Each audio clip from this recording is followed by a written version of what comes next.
This is going to be the engine that goes into the E30. Super excited. I bet you guys can't guess what engine this is. I think most of you guys have gotten this wrong so far. Hey, Ali, come over here real quick. Help me out. Can you help me out, brother, and show us what engine is going into the E30? So today I'm going to finally reveal which engine I'm going to swap into my BMW E30. I know it's been a while since the last episode. I kind of left it on a cliffhanger, and I'm sorry.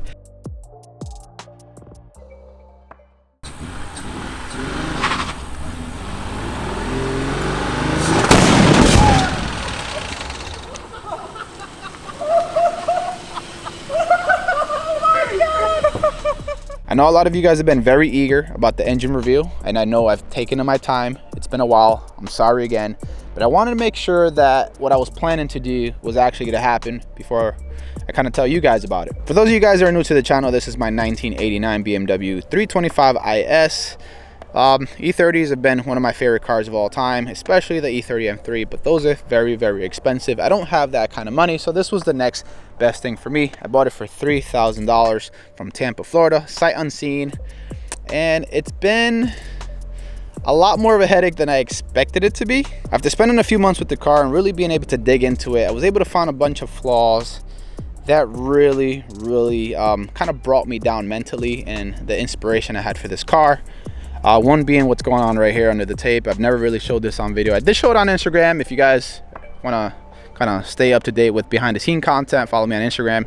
But anyways, something happened here as I was trying to take the sunroof apart, and I found some hidden damage. But I'll tell you about all that later, along with all the problems that I found that have made this project an absolute nightmare. Let me go ahead and show you guys what the engine is before you guys start clicking away and fast forwarding, because that's the main reason you guys are watching this video probably. Check this out, guys. This is something PSI has been working on. It should be available very soon.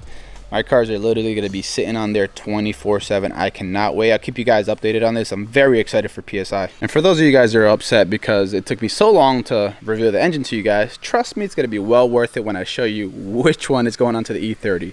It's absolutely amazing. This is going to be the engine that goes into the E30. Super excited. I bet you guys can't guess what engine this is. I think most of you guys have gotten this wrong so far. Hey, Ali, come over here real quick. Help me out. It's not sunny in here at all. Yeah, it is. Can you help me out, brother, and show us what engine is going into the E30? Woo! I bet you none of you guys expected this engine.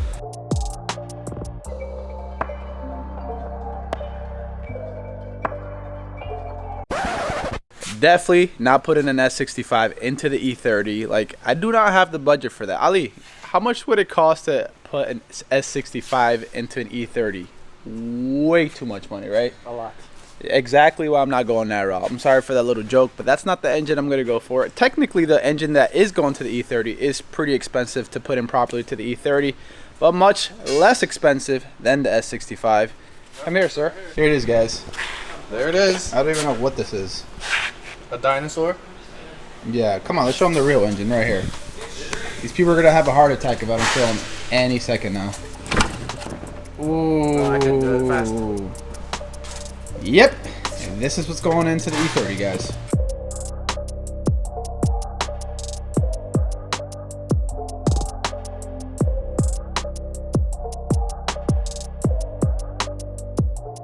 That's right, guys. I got me the S54. I believe this engine came out of a convertible E46 M3. I've come to love this engine.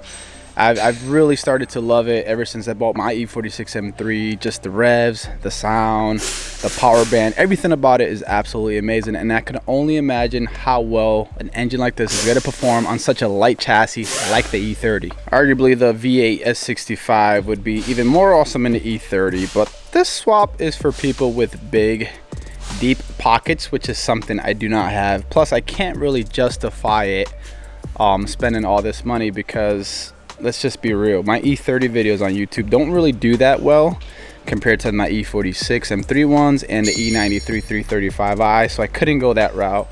It was even hard to justify this swap here because this is pretty expensive with like the fab work and extra new components that needs to be put into the E30 to accommodate this engine and the transmission. But I figured, why not? Let's take a chance and hopefully you guys enjoy it. Guys, 333 horsepower and 262 pound-feet of torque on an E30, like, that is freaking nuts. There is one thing though, I haven't decided which transmission I'm going to mate to this engine. I can go for the E36 5-speed or the one that comes with the S54, which is a 6-speed. I haven't really figured that out, or the diff that I'm going to go ahead and use as well. Let me know what you guys think in the comment section below, and I'll consider those options. First things first, I want to make sure I take care of the maintenance of the engine. Now that it's out, it's much easier to perform that now than when the engine is inside of the car. So we'll make sure that all the lines are good, the gaskets, the rod bearings especially, and we might take care of Vanos. I know Dr. Vanos offers a kit for like $3,000. I might skip out on that and do that later on, or I might do it now. I'm not entirely sure. So yeah, we're gonna take care of the maintenance first, guys, because you know, maintenance before performance and anything else, that's exactly how it should always go. And you know, that's not the first time you guys heard me talk about maintenance on this channel, especially maintenance before performance. You know, making sure that you do regular oil changes, you make sure you replace all bad gaskets, make sure you don't have any boost leaks or misfires, you know, the usual. But there is one thing that most people don't think about that can really affect the health of your car's engine and other parts that work with your engine, like the fuel system, and that is the quality of fuel that you pump into your car. Us BMW guys, we need premium fuel, but not just premium fuel, the best premium fuel, and that's where Shell V-Power Nitro Plus comes in. Let's go ahead and take a look at this engine block here. This is from an S52. This is the piston that belongs to this engine. It's not an OEM one, it's an aftermarket one, but same thing, works with this engine. And I'll be able to explain the concept here. You see guys, Shell's premium gasoline offers 4 layers of defense against gunk, corrosion, wear, and friction. We're gonna go ahead and focus on wear and friction since both of them go hand in hand. So Shell Smooth Glide technology essentially protects against friction. In this case, it's going to be the cylinder walls and the piston ring. So fuel gets sprayed into the cylinder, creates a thin layer of protection that's going to reduce the amount of friction by the piston, primarily the piston ring, well, the top one right here. As many of you guys know, friction and wear is what causes power loss over time, and if you can minimize it, why not? Of course, you can't stop friction or wear over time, but you can definitely minimize it, and it definitely adds up over time. But Christian, doesn't the fuel get burned off once it makes it to the cylinder wall, pretty much eliminating that thin layer of protection? Well, kind of, but you get fuel continuously being sprayed into the cylinder, which pretty much replenishes the cycle and continues to add protection. So guys, not all fuel is created equal. Well, the base level is, but the additives that's put into the fuel plays a huge role on your engine's health over time. Huge thanks to Shell for sponsoring today's video. If you guys want to know more about Shell V-Power Nitro Plus, I will leave a link down in the description below where you guys can find more information. It was a really hard decision choosing which engine was going to go into the E30. Originally, I was going to go for like an S52. It's much easier to get into the E30 and to work properly. And then I decided to go for like an M50, right? It's one of the most popular swaps into the E30 because they're very strong engines. You can turbocharge them, they take a beating. You can make a lot of fun power, and you know, you get that torque that, let's say, the S54 really doesn't have up front. But see, if you wanted to do the M50 build the right way, like a fully built motor, turbocharging it, getting the engine machined and everything, that would cost me around $10,000 to $12,000 to do, unless of course you wanted to do a dirty build. It would cost you $3,000 or $4,000. But how long is that engine or the setup gonna actually last? And how clean is the engine bay gonna look, right? You want to do it the right way. So that's when I started thinking about the S54, which would cost around what a built motor M50 turbo swap would cost. But you get something that's much more timeless. 10 years down the road, it would be an absolute amazing E30 setup with the S54. Like, how many E30s do you see with an E46 M3 engine inside? There's not many. And then how many M50 swapped E30s do you see? Those are all over the place. So that's why I decided to do the S54, which is still a little bit hard for me to digest because it's super expensive to properly, you know, do it the right way and put it into the E30. Listen, you guys don't understand how much I love this car. You guys would probably think otherwise since I don't really upload much videos on the E30, but there's a reason behind it. I kind of briefly mentioned it earlier. When I make E30 videos, they don't get viewed nearly as much as my 335i or the M3, meaning I don't make that much revenue off of it. So sometimes I can't justify spending all the hours working on it, filming it, and then editing it, and then let's say 10,000 people watch the video. That doesn't really pay too much on YouTube. Plus, it's much harder to get sponsorships for the E30 because a lot of the parts you have to buy OEM. BMW is not sponsoring anybody for that. So this is more of a personal project for me, self-satisfaction, that I want it to be done, but I'm in no rush to finish it. So right, you guys are watching the engine review now. I might not upload an update until like 1 month from now. I just want to be realistic and let you guys know that that's the truth. It's just not worth making the content on it when I can be making content with my other cars that really generate money. That said, if one of the E30 videos like skyrockets and blows up, and then the rest of the episodes just kind of trail behind it and piggyback for those views, then at that point it might be worth uploading more often E30 content. But until then, I'm just gotta kind of take it easy and go with the flow. Guys, like I said, I absolutely love this car.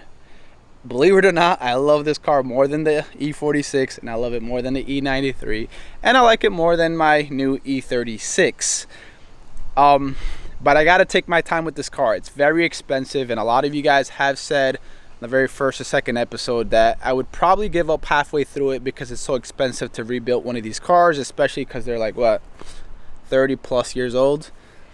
But I haven't given up, and to be honest, I've wanted to give up a bunch of times. We can even ask Ali from PSI. I've wanted to give up so many times because of issues that I keep finding on the car, but I can't do it because of the story. I can easily get rid of this car for like $2,000, $3,000 as a pretty decent shell, and get me another one for $5,000, $6,000 where I don't have to put that much work into it. But it's the story behind this car, guys. The story at the end of the road when I finally finish it. It's gonna feel so great to know that it came from this to like what I can envision like a showroom material car, especially with an S54. Like, come on, that's freaking awesome. Let me go ahead and tell you guys some of the issues that really kind of left a really bad taste in my mouth. I know you guys haven't really seen this on video. I think I posted it on Instagram one time, but I went ahead and removed the sunroof because it wasn't working properly. It was kind of rusted around the edges, and then, you know, I had surface rust, well, what I thought was surface rust around the border of the sunroof. That really wasn't the case. It was more than just surface rust. I was able to tap out massive holes that are really close to like the cutout of the sunroof. Let me show you guys. By the way, tell me that interior does not look good. This is all me, baby. I redid the interior by hand, did the seats, auto wheel, steering wheel. I took it out because I didn't want it to be exposed with the sun. I'll show you guys later on what that looks like for you guys that haven't seen it. Non-cracked dashboard. It's looking really good in here. But see, here's the problem. You see these rust holes right here around the sunroof? They're really close to like the whole mechanism of the sunroof area. And look at that, you see that? It's just flaking away. It's really bad. I'm not really good with rust, and I haven't been able to find anybody that's comfortable with trying to fix this properly. I have some surface rust here, and if you look at the driver's side here, you'll notice that there's more rust holes right here. It goes all the way around. It's just an absolute nightmare. I remember seeing that for the first time, and my heart completely sank because, I don't know, I bought this car sight unseen, thought it was a great deal until I started seeing that, and it's pretty much spread like cancer. I've had a few body shops tell me that it's not even worth trying to fix the rust up there. It's better to just get an E30 that's been totaled, I guess, and it still has a really good roof with no rust and maybe a working convertible. Chop it off and then get a shop to weld it on there and make it look like new. I mean, that's one possible way. That's not very cheap though. That would probably cost me like $2,000 with the roof if I found a really good deal. That's kind of stopped me from moving forward. That's why the car's been sitting for a while. I can also get like a carbon fiber sunroof insert and make it a slick top if I really wanted to, but I really dig the sunroof. I'm a sunroof type of guy. I don't care if it's an extra 50, 60, 100 pounds, whatever it is. Dude, I want my sunroof on the E30 because I could only imagine it with the proper wheels, suspension. You know, you got the little sunroof sticking up. I mean, I absolutely love that. I don't want to get rid of the sunroof, so I have to figure this out. But like I said, it's very expensive to fix anything on this car. You have to buy OEM. I did end up buying the bumpers, the bumper trims here. Actually found some hella headlights, OEM ones, brand new. I don't know how I did it, but I got a good deal on them. I got the kidney grills. I got these grills right here. So there's a lot of stuff that I bought for the E30. I just haven't installed it yet. As far as the rear bumper, I haven't bought that yet, but I was about to order pretty soon. I did order a new wing here. Tail lights, I ordered new tail lights as well for the driver's side and passenger side. And these moldings right here, they're on back order, so I couldn't order them just yet. What do you think, guys? Is it worth keeping the car, fixing it, and just going with it? I guess saving a BMW like Noor Hamadi would say, or just get rid of it, get a clean example for 5-6 grand, and just build on that. But that would that make me look bad, right? Because I'm kind of cheating, taking shortcuts instead of doing it the right way, and saving this car from, I don't know, being trashed somewhere. I don't know. I will tell you this: I already bought the engine. I just think that I'm going to take care of the exterior of the car first.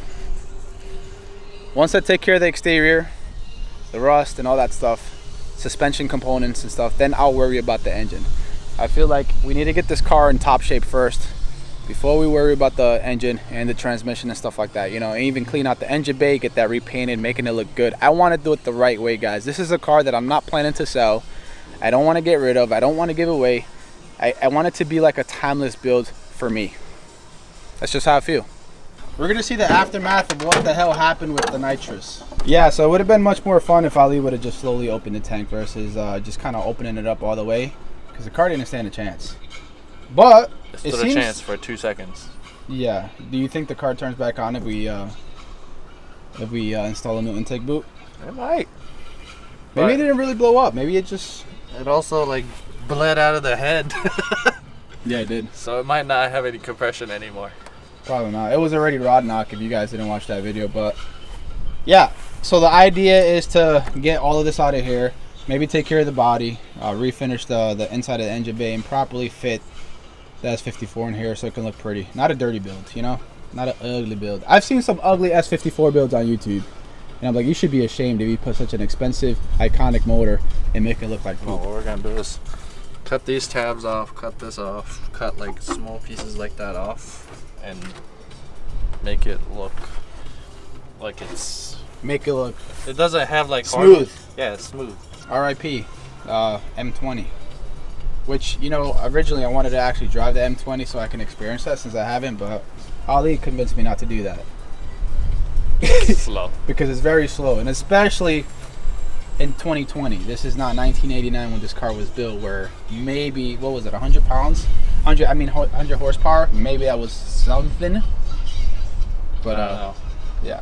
I went ahead and put the car cover back onto the E30 because one of the biggest fears that I have with this car, I don't know if you guys watched when I did the interior restoration, the non-cracked dashboard, which are becoming very rare nowadays because they don't sell them new, and people selling them used are taxing big time. I do not want that dashboard to crack, so I went ahead and put the car cover. I did also coat it with this conditioner that's supposed to prevent it from cracking even under extreme heat. But, you know, taking some extra measures here, because if that dashboard cracks, I'm getting rid of the car like 100%. Every time I'm walking past this engine, it just makes me smile. I can already see the finished product. I can already hear it revving to 8,000 RPM.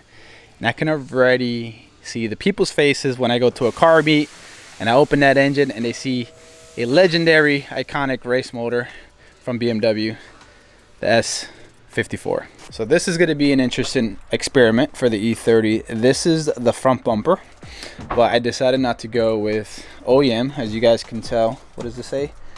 Tong Yang. Anyways, I decided not to go OEM for one reason. I know a lot of you guys have E30s and you're looking to rebuild your car, and those OEM front bumpers and the rear ones are very expensive, especially when you add the trims to the equation. So I decided to try out one of the cheaper brands. I think it's the only aftermarket brand that actually has a bumper for the E30, and these are like, I don't know, 1/3, 1/4 of the cost. So I figured I'd buy it, try it out, see if they're good, see if the fitment's good, the durability, the quality. If it's bad, I'll tell you it's bad. If it's good, I'll tell you it's good. That way you guys can save some money if it is pretty decent. So we'll do that.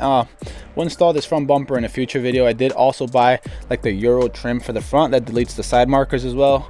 So yeah, we'll do that in a future video, and I'll tell you if this is worth it or not. And lastly, this is the custom steering wheel that goes into my E30. the one that I mentioned earlier. This is custom made. You got the perforated leather on the side, Alcantara on the top and the bottom, and we got a flat bottom on the E30, which is not very common. We have the gray strip up top that's going to match the interior, but yeah, pretty sweet, isn't it?